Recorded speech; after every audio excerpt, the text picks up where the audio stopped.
Assalamualaikum warahmatullahi wabarakatuh. Alhamdulillahirabbil alamin. Allahumma shalli wa sallim ala sayyidina Muhammadin wa ala alihi wa sahbihi ajma'in, amma ba'du. Fa inna asdaqal hadits kitabullah wa khairal hadi hadi sayyidina Muhammadin sallallahu alaihi wasallam. Wa syarrul umuri muhdatsatuha wa kullu muhdatsatin bid'ah wa kullu bid'atin dhalalah wa kullu dhalalatin finnar. Subhanaka la ilma lana illa ma 'allamtana innaka antal alimul hakim. Rabbi shrah li sadri wa yassir li amri wa hlul 'uqdatam min lisani yafqahu qawli. Amin. Yang sama-sama kita hormati dan muliakan guru kita Ustaz Dr. Andes Haji Asman bin Haji Abdul Rahim, Ketua Masjid Al-Istiqomah Ustaz Asmani bin Kiai Haji Abdul Rashid Siddiq, bapak-bapak, ibu-ibu, remaja, hadirin jemaah yang dimuliakan oleh Allah. Alhamdulillah, sama-sama telah kita laksanakan kewajiban kita salat subuh secara berjamaah, dilanjutkan dengan hadir di majlis ilmu. Mudah-mudahan rangkaian ibadah ini diterima dan dilipat gandakan pahala oleh Allah Subhanahu wa taala. Amin ya rabbal alamin. Lanjutkan bacaan kita. Bismillahirrahmanirrahim. Qala al-mu'allif rahimahullahu taala anhu wa minal ghaflati alla yukthira dzikral mauti wa ma ba'dahu min umuril akhirah wa ahwali ahli sa'adati wa ahli syaqawati biha wa la yu'minu ala fikri fi dhalika wallahu a'lam. Melanjutkan pembahasan kitab An-Nasaihud Diniyah wal Wasaya Al-Imaniyah karangan Al-Habib Abdullah Al-Haddad. Beliau mengatakan wa minal ghaflati, dan di antara perkara yang membuat kita lalai adalah alla yukthira dzikral mauti wa ma ba'dahu min umuril akhirati, tidak memperbanyak mengingat kematian dan hal-hal yang terjadi setelahnya daripada urusan-urusan akhirat.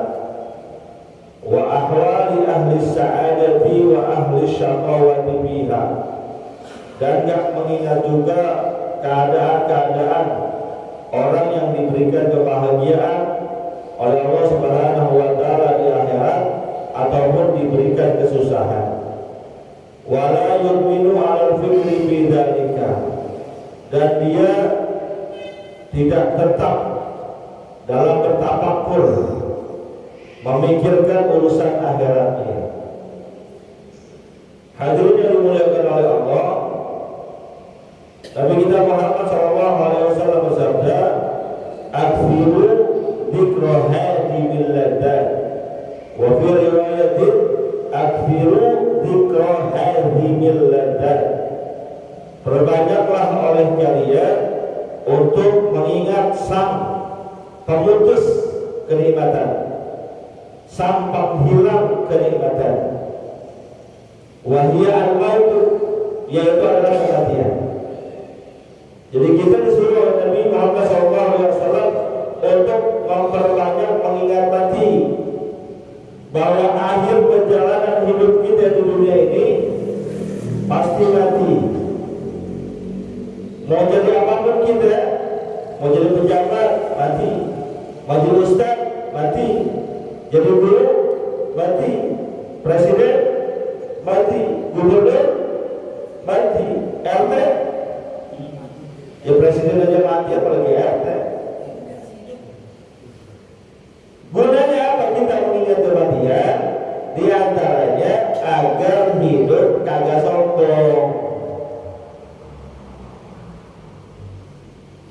seandainya diberikan amanah pangkat dan jabatan, maka pangkat dan jabatannya itu nggak membuat dia sombong, nggak membuat jadi daratan, nggak ingat sama Tuhan. Jabatan adalah amanah, harta kekayaan adalah titipan. Yang namanya titipan mau ngapain disombongin? Ada orang datang ke rumah kita, gue mau nitip motor dong. Emang itu mau kemana? Mau pulang kampung. Motor gak saya bawa, titip di rumah ente mau pakai dah. Tapi rawatin, jaga baik-baik. Emang motor lu motor apaan? Motor ADP. Contoh. Titip itu motor. Terus orangnya pulang kampung. Karena di sini boleh pakai, besok-besok dia keliling kampungnya. Nih lihat nih motor gua nih ADP nih, merah nih. Pantas gak kayak gitu? Pantas gak kayak gitu? Pantas gak? Gak pantas, kenapa? Ya bukan motor dia, motor titipan. Nah kekayaan yang kita punya sekarang ini, mau berapa banyak ya? Mau miliaran, mau triliunan, hakikatnya bukan punya kita, titipan. Terus karena ini titipan dari Allah mau sombong gitu. Apaan yang mau disombongin? Ente meninggal dunia gak bawa apa-apa. Sekaya-kayanya orang ketika meninggal dunia dia pakai kain kapan doang kalau orang Islam. Paling juga yang laki 3 lembar, yang perempuan 5 lembar. Berapa duit harga kain kapan jajannya? Masih mahalan harga gamis yang kita pakai sekarang. Masih mahalan baju koko sarung yang kita pakai sekarang. 3 lapis doang. Tuh kaya-kayanya itu doang yang kita pakai. Nggak mau apa-apa. Duit yang kita kumpulin, harta kekayaan yang kita sombongin ditinggal. Jadi rebutan ahli waris. Terus mau sombong gitu.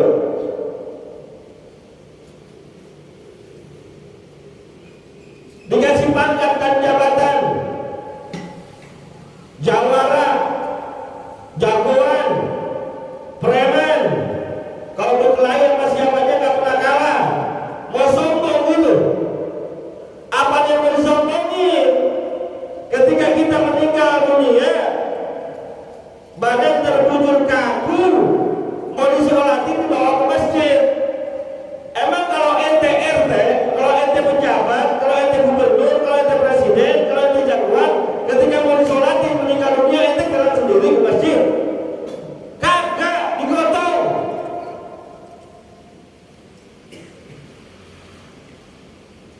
Terus mau sombongin apa dengan jabatan?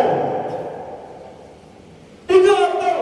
Sekalipun ente rumahnya di samping masjid, mau disolatin, gak bakal jalan sendiri ente. Digotong sama orang lain. Mau sombong apa coba?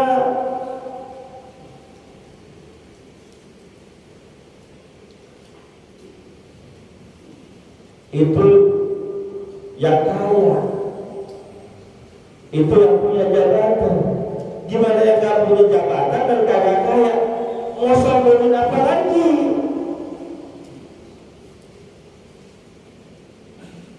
Kita bakal mati semuanya golongan dari qadarul maut. Setiap yang bernyawa pasti merasakan kematian. Rasain semuanya kita kematian.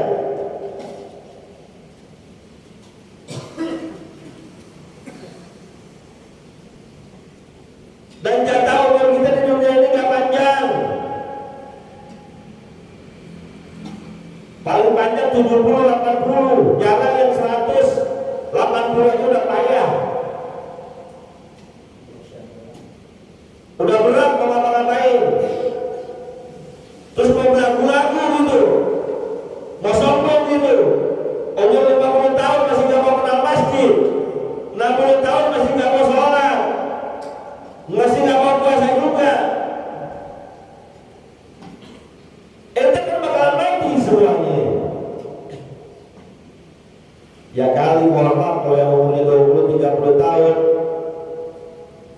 tidak sholat, tidak puasa, mungkin walaupun umur tidak tahu masih ada harapan ntar kali tuanya dia bakal sadar. Ini udah umur 50 tahun, 60 tahun, masih nggak mau sholat juga, masih nggak mau puasa juga. Kapan sadarnya? Kematian sudah membayang-bayangi kita. Perlu ingat mati itu dulu supaya gak sombong, supaya ingat akhirat bahwa ada hidup setelah mati, ada akhirat setelah dunia tuh. Di dunia mah cuma sementara, paling lama juga 100 tahun, paling lama umur kita. Yang abadi, yang selama-lamanya, yang kekal tuh akhirat. Sengsara di dunia gak apa-apa, susah di dunia gak apa-apa, melarat di dunia gak apa-apa, asal jangan susah di akhirat, sengsara di akhirat. Karena sengsara di akhirat selama-lamanya.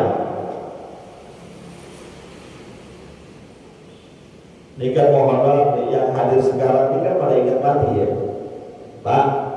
Bapak sekarang nih ngantuk-ngantuk, emang perut rada kenyang, kurang tidur, mau maksain diri hati di majlis taklim, kenapa? Karena ingat mati kan? Betul. Karena ingat mati, kita semangat ibadahnya. Yang lagi rada-rada males, oh iya, itu bakalan mati, berangkat. Wa ma ba'dahu, dan kita ingat juga tuh proses setelah kematian kita. Yang kata Sayyidina Utsman bin Affan radhiyallahu taala anhu ketika melihat kuburan beliau menangis, bukan sekedar itunya yang dia nangis, karena beliau mengingat sabda baginda Rasul, innal qabra akhir manzilin min manazilid dunya wa awwal manzilin min manazilil akhirah. Bahwasanya yang namanya kuburan, pemakaman, tempat istirahat terakhir kita adalah perjalanan terakhir kita ketika hidup di dunia. Rumahnya mau di mana kek? Mau di Pantai Indah Kapuk, Pondok Indah, tempat-tempat mewah, tetap tempat terakhirnya kuburan. Dan kuburan itu adalah awal manzilin min manazilil akhirah. Halte pertama, tempat pertama menuju kehidupan akhirat. Yang kita tahu dari sabda-sabda baginda Rasulullah SAW, tatkala badan kita yang sudah terbujur kaku masuk ke dalam liang lahat, ditutup dengan dinding ari-ari, ditimpakan dengan tanah, lalu ditaruh batu nisan kita, semua orang sudah pada meninggalkan kuburan kita, termasuk orang terakhir dari keluarga kita yang tinggalin kita. Semuanya itu berangkat 7 langkah, turun 2 malaikat. Mau ngapain? Interview, wawancara kita, nanya kita, interogasi kita. Man rabbuka, wa man nabiyyuka, wa ma qiblatuka, wa ma imamuka, wa man ikhwanuka. Siapa Tuhanmu? Siapa nabimu? Apa kiblatmu? Apa agamamu? Siapa saudara-saudaramu ketika hidup di dunia? Kalau sekarang kita ditanya begitu, bisa jawab apa enggak? Bisa ya? Siapa Tuhanmu? Allah. Siapa nabimu? Muhammad Rasulullah. Apa kiblatmu? Ka'bah kiblatmu. Apa agamamu? Islam agamamu. Siapa saudaramu? Kaum muslimin, laki maupun perempuan, itu saudara saya. Bisa kita jawab karena yang jawab adalah lisan kita. Tapi nanti di dalam kubur yang jawab bukan lisan kita, yang jawab amal perbuatan kita. Itu yang bakalan dijawab dan nemenin. Makanya baginda Rasulullah SAW sabdakan, yang tabiul janaiz salatun, Jenazah ketika meninggal dunia diikuti oleh 3 hal. Ahluhu wa maluhu wa amaluhu, diikuti oleh keluarganya, oleh hartanya, oleh amalnya. Fayarji usnani wa yabqa wahidun, kemudian yang 2 bulan, yang tinggal cuma 1, yaitu amal. Ketika kita meninggal dunia, keluarga nangis saking sedihnya. Keluarga, tetangga, sahabat ngikut ngirimin ke tempat peristirahatan kita. Kita punya motor, dipakai motor kita nganter. Kita punya mobil, mobil dipakai juga buat nganter. Tapi tatkala kita masuk ke dalam lubang kubur, istri kita yang paling sayang sama kita, suami kita yang paling sayang dan paling cinta sama kita, mau nggak ngikuti kuburin?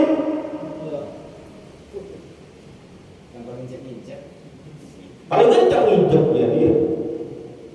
Bapak saya nggak sama istrinya, saya nggak sama istrinya. Kadang-kadang sayang sama istrinya, saya nggak sama istrinya. Istri kita mati, mau nggak ikut kuburin? Oh nggak amat, mending kawin lagi.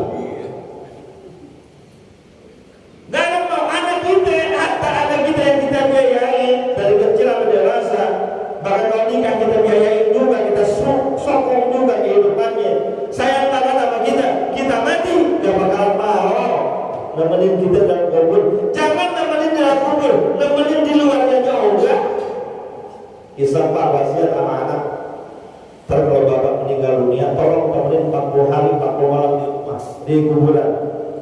Dan dia Isa wasiat begitu kira-kira pada bilang apa? Nah, nanti kalau ayah meninggal dunia, kalau papa meninggal dunia, papa wasiat tolong temenin ayah, nggak usah di dalam kubur, di luarnya aja, 40 hari 40 malam gantian. Mau nggak kita? Kira-kira anaknya kagak bakalan. Ya daripada kita mendingan upayain orang aja suruh ngaji kubur 40 hari. Iya yang punya duit, kalau yang ada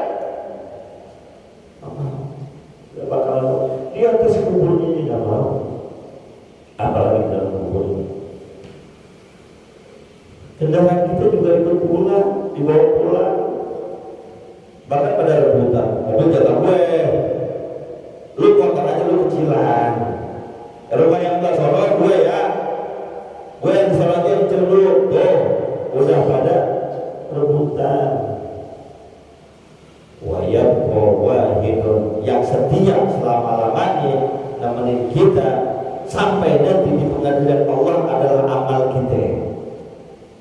Masalahnya Allah tuh berbagi dada juga mengatakan amalnya secara umum. Berarti yang nemenin kita, yang ngikutin kita, semua amal kita, amal ibadah ngikut, amal jelek juga ngikut. Kalau boleh milih lah, yang amal jelek, amal maksiat pergi aja ya, jangan ikut. Yang ikut ke saya amal sholat aja, amal puasa aja, amal baca Quran aja, itu kalau bisa milih. Tapi kan nggak bisa ngikut semuanya. Ketika banyak amalan baiknya, maka pertanyaan malaikat tadi bisa kita jawab dengan gampang, dengan lantang. Ketika kita bisa jawab itu, maka kata malaikat, "Num naumatal arus." Sudah lulus, silahkan lanjutkan tidurmu bagaikan tidurnya pengantin kamu. Pengantin baru tidur enak. Oh, pengantin baru nggak tidur dia. Maksudnya indah, iya kan? Makanya kan ada nyanyiannya tuh. Duhai senangnya pengantin baru, enak jadi pengantin. Maka kata Sayyidina Utsman bin Affan radhiyallahu ta'ala anhu dalam riwayat tadi, "Faman naja minhu fama ba'dahu aisar." Siapa yang selamat dari fitnah kuburnya, selamat dari jawaban-jawaban malaikat, maka proses setelahnya insya Allah akan lebih mudah. Wa man lam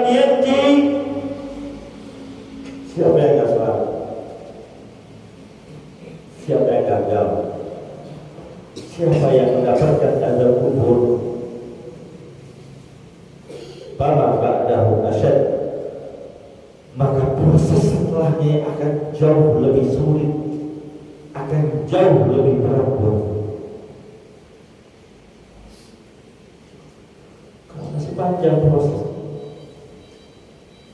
Kita akan menunggu datangnya hari kiamat. Lalu kemudian kita semua akan dibangkitkan oleh Allah Subhanahu wa Ta'ala, dikumpulkan di padang mahsyar, berkumpulnya seluruh umat manusia yang kata Nabi saat itu jarak kita dengan matahari illa kecuali hanya 1 mil. 1 mil ada yang mengatakan 1 mil jarak kurang lebih 60 km. Ada yang mengatakan 1 mil itu hanya seukuran telunjuk kita. Ya Allah, dekat banget jarak matahari. Jangankan yang sejauh yang 60 km aja kita nggak bakal kuat. Jarak bumi dan matahari sekarang berapa? Jarak bumi dan matahari sekarang berapa? Lebih dari 1 juta kilometer. Lebih dari. Rasanya itu panas banget. Sampai ada yang bilang ini neraka bocor. Saking panasnya, itu yang jaraknya luar biasa. Bagaimana yang jaraknya cuma 60 km atau mungkin cuma sejengkal. Di situ peran amal kita akan menentukan. Kata Nabi saat itu ada yang orang kelelep sama keringatnya sendiri, tapi ada yang tidak keringetan bahkan kesejukan. Orang-orang kepanasan dia akan mendapatkan pertolongan Allah, dibawain air minum sama anak-anak kecil, wildanun mukhalladun. Siapa mereka? Orang-orang yang ikhlas redha anaknya meninggal dunia di saat bayi, di saat kecil, saat belum balik. Jadi kalau ada orang tua anaknya meninggal sebelum balik, maka anak-anak itu yang akan menjadi wildanun mukhalladun, pelayan dia di surga dan di padang mahsyar. Dibawain air minum gitu ya. Maka saya sering, orangnya nggak ada ya, ingetin Mahrul, anaknya kan meninggal dari bayi, sabar. Kenapa? Ente punya keuntungan, cewek punya wildanun mukhalladun. Anak ente yang meninggal sekarang saat masih bayi, dia yang bakal nolongin ente. Setelah di padang mahsyar ada yang namanya hisab. Dihitung kita ini sholatnya berapa, bolongnya berapa, puasanya pola apa enggak, dicatat, maksiatnya berapa banyak, dihitung dulu, dipilah-pilah. Ini kebaikannya, ini keburukannya, ini pahalanya, ini dosanya, dipilah-pilah. Kemudian setelah dihisab, dimizan, ditimbang dan tuh banyakkan beratan dosanya atau beratan pahalanya. Yang sebelum ditimbang itu kita dikasih dulu catatan amal perbuatan kita. Iqra kita maka baca dulu tulisan catatan amal perbuatanmu, sehingga saat itu digambarkan ada yang menerima catatan amalnya dengan tangan kanan, ada yang dengan tangan kiri, ada yang lewat belakang. Fa'amma man utiya kitabahu biyaminihi fasawfa yuhasabu hisaban yasira. Siapa orang yang menerima catatan amal perbuatannya dengan tangan kanan, maka pasti dia akan mendapatkan hisab yang mudah, hisab yang gampang. Kalau perlu dibuat hisab tanpa ada hisab lagi. Wa amma man utiya kitabahu bisimalihi aw bi wara'i zalihi fasawfa yad'u thubura. Yang terima catatan amal perbuatannya dengan tangan kiri atau bahkan dari belakang, mereka akan teriak, ya celaka saya, celaka saya.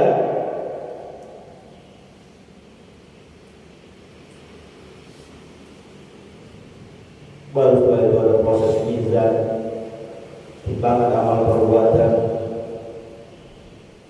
melewati jembatan yang kesemuanya itu tergantung amal perbuatan